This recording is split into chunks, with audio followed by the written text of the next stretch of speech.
কংগ্ৰেছ দলৰ হাইকমাণ্ডৰ এটা সম্প্ৰদায়ৰ প্ৰতি তুষ্টিকৰণ আছে।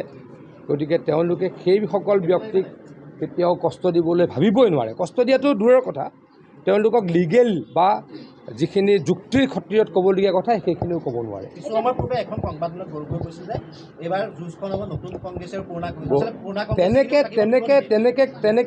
তেনেকৈ কৰিয়ে কংগ্ৰেছটো নাইকিয়া হৈ যাব। মুখ্যমন্ত্ৰী ডাঙৰীয়াই কৈছে যে 3জন ব্যক্তি থাকিব, আৰু এজন দুজন ব্যক্তি হয়তো থাকিব পাৰে, কিন্তু তাৰ বাহিৰে আৰু কোনো নাথাকে। মুখ্যমন্ত্ৰী ডাঙৰীয়াই যি কয় লাহে লাহে সেই কথাখিনি ফলিয়ায়। গতিকে মুখ্যমন্ত্ৰী ডাঙৰীয়াই ইতিমধ্যে কৈছে যে কংগ্ৰেছত 3গৰাকী ব্যক্তি থাকিব, সেইকেইজনে থাকিব। বাকী মান সন্মান থকা স্বাভিমানী, অসমক ভালপোৱা, ভাৰতক ভালপোৱা কোনো মানুহে কংগ্ৰেছ নকৰিব। আৰু কংগ্ৰেছ পাৰ্টীয়ে অহা নিৰ্বাচনত ইয়াৰ প্ৰতিফলন দেখা পাব। চাওক, ইলেকশ্যনৰ সময়ত দেখা যাব। বিৰোধী নাই বুলি ক'লে অহংকাৰ কৰা হ'ব, কিন্তু যিসকল যোগ্য বিৰোধী, যিসকলে দলটোক ভাল পাইছিল, সেই ভালপোৱা ব্যক্তিসকলক দলটোৰ পৰা অন্যায়কৈ পঠিয়াই দিয়া হ'ল। ভূপেন বৰা ডাঙৰীয়াই কালি যিটো কথা কৈছিলে, মই বহুত দিন কৈছোঁ যে 58জন বিধায়ক আমি গৈ হিমন্ত বিশ্ব শৰ্মা ডাঙৰীয়াক মুখ্যমন্ত্ৰী পাতিব লাগে বুলি মল্লিকাৰ্জুন খৰ্গে ডাঙৰীয়াক লগ ধৰিছিলোঁ। আমাৰ তেতিয়া হোটেলখন কি আছিলে? ব্ৰহ্মপুত্ৰ হোটেল ন? ব্ৰহ্মপুত্ৰ হোটেল আছিলে, ব্ৰহ্মপুত্ৰ অশোক আছিলে। ব্ৰহ্মপুত্ৰ অশোক হোটেলত গৈ আমি মল্লিকাৰ্জুন খৰ্গে ডাঙৰীয়াক 58জন বিধায়কে লগ কৰিছিলোঁ। মাত্ৰ 12জন বিধায়ক সেইখিনি সময়ত, মন্ত্ৰী আৰু বিধায়ক লৈ সেইখিনি সময়ত তৰুণ গগৈ ডাঙৰীয়াৰ লগত আছিল। বাকী যিকেইজন আছিল নিউট্ৰেল আছিল। কোন হওক আমাৰ কথা নাই, কিন্তু তৰুণ গগৈ ডাঙৰীয়া চেঞ্জ হ'ব লাগে বুলি তেখেতলোকে কৈছিল। তাৰ পাছতো কংগ্ৰেছ দলৰ নেতা ৰাহুল গান্ধী ডাঙৰীয়াই অন্যায়ভাৱে বুলি কিয় কৈছোঁ যে গণতন্ত্ৰ নাছিলে। দলত কি হয়, CLPত যিজন লিডাৰ, যোন MLA, যিজন লিডাৰ, MLA সকলে যাক লিডাৰ বনাই তেওঁহে মুখ্যমন্ত্ৰী হ'ব পাৰিব। MLA সকলৰ তৰুণ গগৈ ডাঙৰীয়াৰ প্ৰতি আস্থা নাছিলে। 58জন বিধায়কে আমি কৈছিলোঁ যে আমি তৰুণ গগৈ ডাঙৰীয়াক নিবিচাৰোঁ। 12জন তেখেতৰ লগত আছিলে। টোটেল 78জন বিধায়ক আছিলে সেইখিনি সময়ত। 58জনে কৈছিলোঁ আমি হিমন্ত বিশ্ব শৰ্মা ডাঙৰীয়াৰ লগত থাকিম বা তেখেতক মুখ্যমন্ত্ৰী দিব লাগে। 12জন তেখেতৰ লগত আছিলে, মানে কিমান হ'ল? 70। 8-9জনে তেওঁলোক 8-9জনে বাকী কেইজনে কৈছিলে, বাকী 8-9জনে কৈছিলে যে কোন হয় হওক, কিন্তু তৰুণ গগৈ ডাঙৰীয়া আৰু হ'ব নালাগে। তাৰ পাছতো অবৈধভাৱে, অন্যায়ভাৱে ৰাহুল গান্ধী ডাঙৰীয়াই তৰুণ গগৈ ডাঙৰীয়াক মুখ্যমন্ত্ৰী পদত বাহাল ৰাখিছিল। গতিকে কংগ্ৰেছ দলত এনেকুৱা হয়, কংগ্ৰেছ দলত অন্যায়ভাৱে কামবিলাক হয়।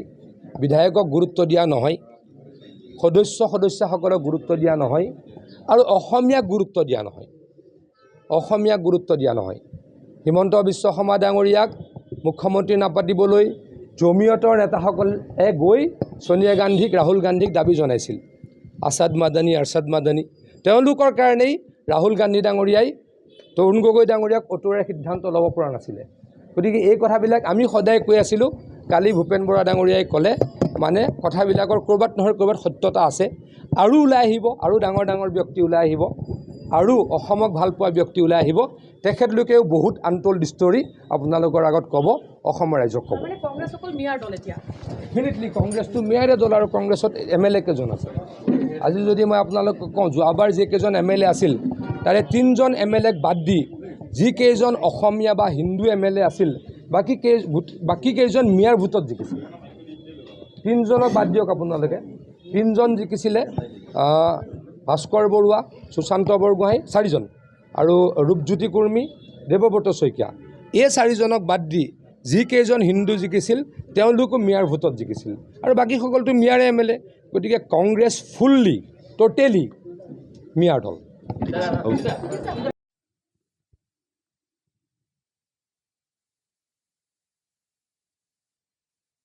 যুৱ কংগ্ৰেছ কৰিছিলোঁ, গতিকে আগৰে পৰা ভাল সম্পৰ্ক, আমি শ্ৰদ্ধা কৰোঁ, সন্মান কৰোঁ। কিন্তু তেখেতলোক কংগ্ৰেছত থাকি গ'ল, আমি BJPত আহিলোঁ। আমাৰ লগত সম্পৰ্ক ডেফিনেটলি নাইকিয়া হ'ল, যিহেতু তেখেতে কংগ্ৰেছ দল ত্যাগ কৰিছে আৰু BJP দলত জইন কৰাৰ সিদ্ধান্ত লৈছে। তেখেতক এবাৰ মাত দিবলৈ আহিলোঁ, বিশেষ একো নাই। একো তেনেকুৱা গুৰুত্বপূৰ্ণ বিষয় নাই। আবেলি মই কচুতলিলৈ যাম, গৃহমন্ত্ৰী ডাঙৰীয়া আহিব, গতিকে তাৰ কামখিনি কৰিবলৈ চাব যাব লাগে।